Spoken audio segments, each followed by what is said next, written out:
Agora nós vamos falar um pouco sobre desenvolvermos em nós a mente de Cristo.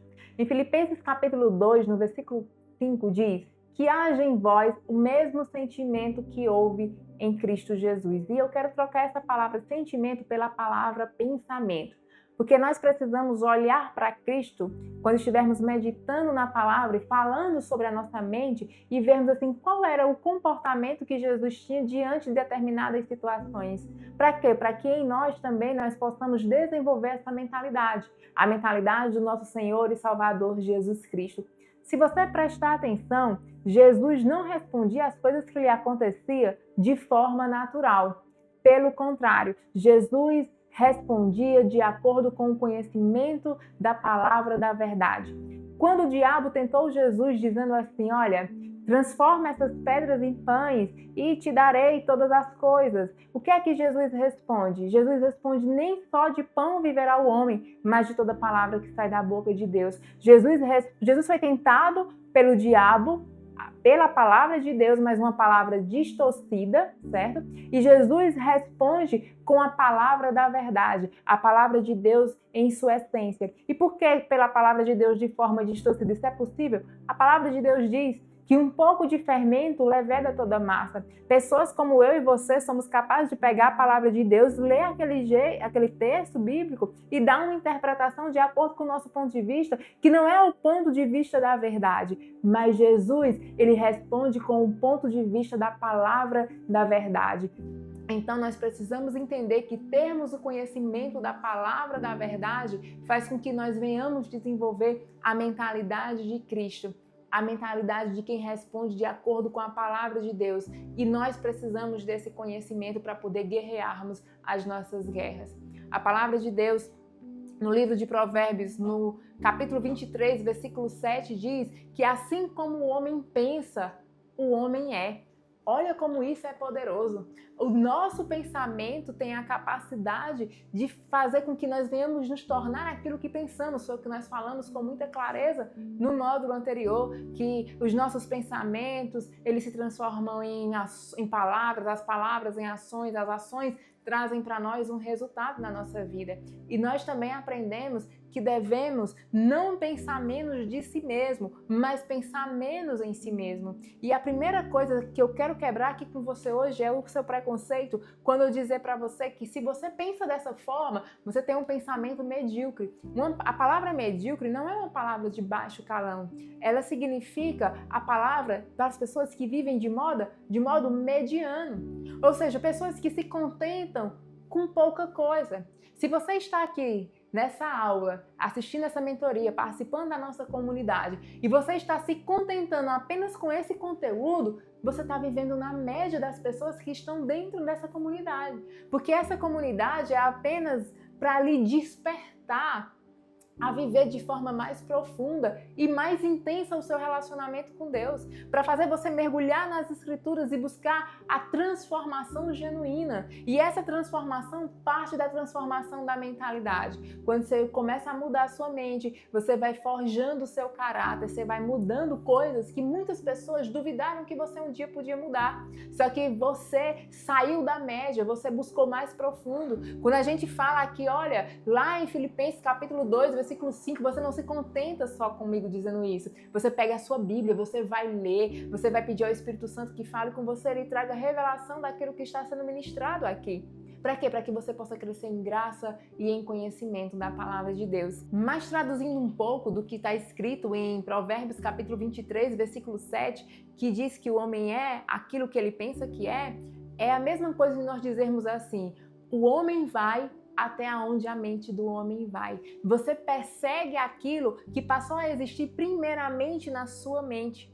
E por isso que eu falei que você não pode pensar de si de forma mediana, de forma medíocre, mas sim ter um pleno conhecimento, um pleno pensamento daquilo que você é em Cristo, daquilo que você foi chamado para ser em Cristo e daquilo que Cristo desenvolve em você. E por isso nós estamos aqui hoje para falarmos um pouco sobre essa construção, desse desenvolvimento de termos em nós a mente de Cristo. E a humildade é um dos pontos principais para isso. E aí eu repito, a humildade não é você pensar menos de si mesmo, mas é você pensar menos em si mesmo. E a maioria de nós temos esse pensamento, essa crença construída de forma equivocada. Romanos, no capítulo 8, versículo 5, diz assim que aqueles que se inclinam para o Espírito vivem as coisas do Espírito, mas aqueles que se inclinam para a carne vivem as coisas da carne. Uma coisa é certa, Satanás nos oferece diversas formas de pensar a todos nós, mas nós não somos obrigados a aceitar a oferta dele. Ele quer controlar os nossos pensamentos, pois ele sabe o quanto os nossos pensamentos influenciam nas nossas ações. Mas o que devemos fazer é aprender quais são os tipos de pensamentos aceitáveis pelo Espírito Santo. Por isso, 2 Coríntios capítulo 10, versículo 4 e 5, diz que devemos conhecer as Escrituras. Devemos conhecer a palavra de Deus ao ponto de compará-la aos nossos pensamentos e termos o discernimento daquilo que provém de Deus para aquilo que não provém de Deus. Por quê? Porque quando nós conseguirmos enxergar, compreender que tem algo na nossa mente que não é de Deus, não são os pensamentos de Deus a nosso respeito, nós vamos repreender e fazer com que esses pensamentos distorcidos, eles saiam do campo da nossa mente. Uma das coisas que mais me chama a atenção nos textos bíblicos é a história da morte de João Batista, quando Jesus é noticiado da morte de João Batista. Se nós observarmos o comportamento mental de Jesus naquela ocasião, ele surpreende a muitos nós e nos ensina muitas coisas, porque quando Jesus é noticiado que João, um parente, o primo de João, íntimo, aquele que o saudou desde o ventre da sua mãe, ele tem a sua cabeça decapitada por um motivo tão fútil, tão pequeno. Jesus, quando recebe aquela notícia, Jesus não fica rebatendo, perguntando, questionando, falando mal de Herodes, dizendo que vai se vingar de Herodes ou vai fazer qualquer coisa do tipo. O que Jesus faz? Jesus se afasta para orar. Jesus vai levar os seus pensamentos ao Pai.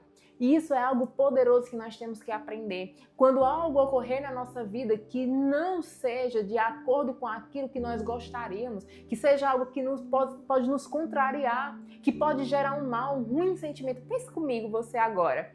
Imagine só você receber a notícia que alguém que você ama muito, um parente muito próximo seu, alguém que está junto com você aí na sua caminhada, e essa pessoa, por um motivo tão fútil, tão pequeno, essa pessoa ela tem a sua vida ceifada. Qual o sentimento que daria na sua cabeça nesse momento?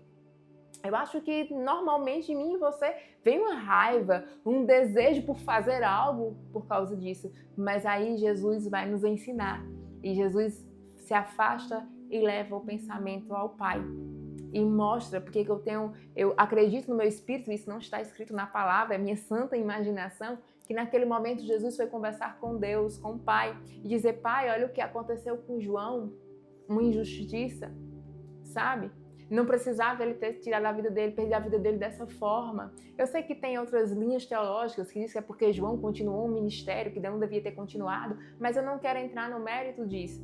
Eu quero dizer para você, imagine só recebendo essa notícia, imagine Jesus conversando com o Pai e a dor que ele estava carregando naquele momento. Mas essa dor não foi suficiente nem necessária para que Jesus pegasse e fosse responder ao que estava ali acontecendo de forma natural. Pelo contrário, Jesus vai ao Pai, depois Jesus retorna, Jesus vê uma multidão que está sofrendo muito e Jesus se comove de íntima compaixão, ou seja, nas suas entranhas, tem misericórdia daquelas pessoas. E Jesus pega a sua dor, coloca no bolso e vai cuidar da dor daquelas pessoas. E ali acontecem vários milagres. Então, termos a mente de Cristo é entendermos que mesmo quando algo nos machuca, mesmo quando algo nos aflige, mesmo quando algo parece que vai fazer com que a gente só queira retrucar, o que é que a gente tem que fazer? Levar o nosso pensamento ao Pai.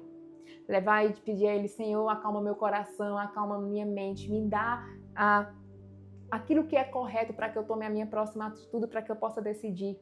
Um conselho que eu dou para você e que eu dou para mim também é que a gente não deve tomar decisões nos momentos que a gente está chateado, que a gente está com raiva, que a gente está triste ou simplesmente que a gente está feliz demais. Por quê? Porque isso vai influenciar na nossa decisão.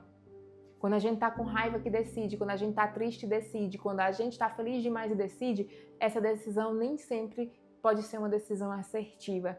Eu sei que isso é assunto para um outro módulo que nós teremos, mas eu quero te dar esse conselho e deixar isso aqui registrado para que você possa entender e aplicar na sua vida de forma prática.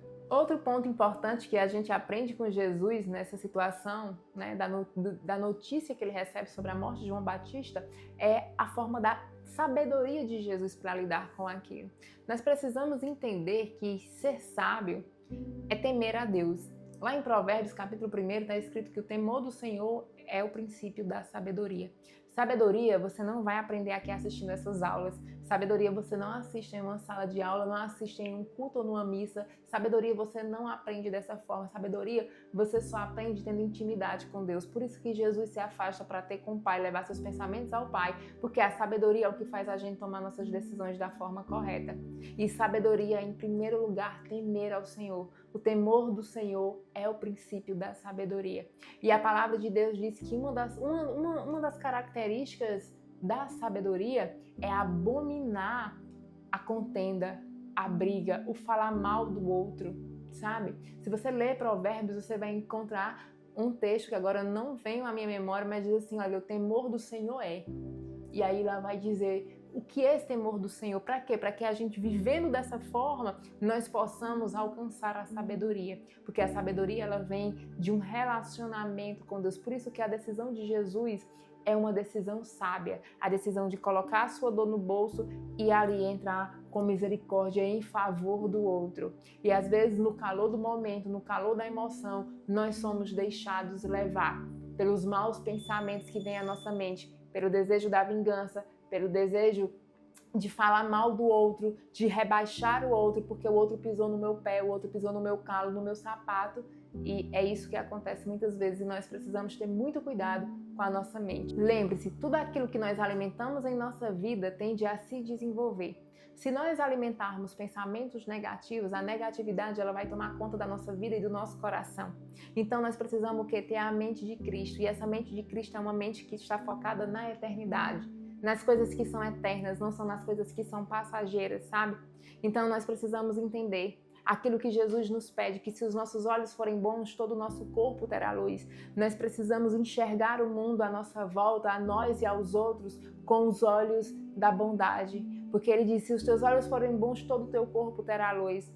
No mundo jaz o maligno, diz a palavra de Deus.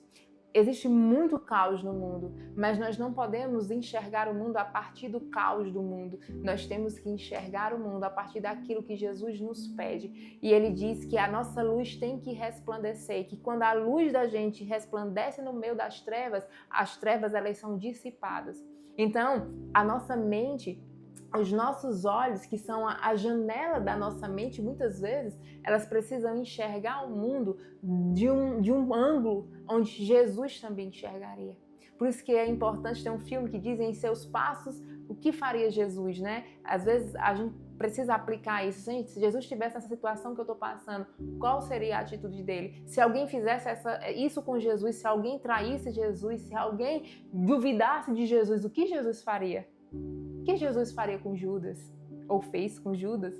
O que Jesus fez com Tomé quando duvidou? O que Jesus fez com Pedro quando negou? Então essas respostas nos ajudam a viver a nossa vida com a nossa mente de Cristo, transformando a nossa mente e tendo em nós a mente de Cristo. Por isso, escolha no que pensar. Sim, é você quem decide quais são os seus pensamentos. Escolha desenvolver a mente de Cristo. Senhor, nós te oramos, Pai, para que o Senhor possa nos ajudar a desenvolvermos a mente do Senhor.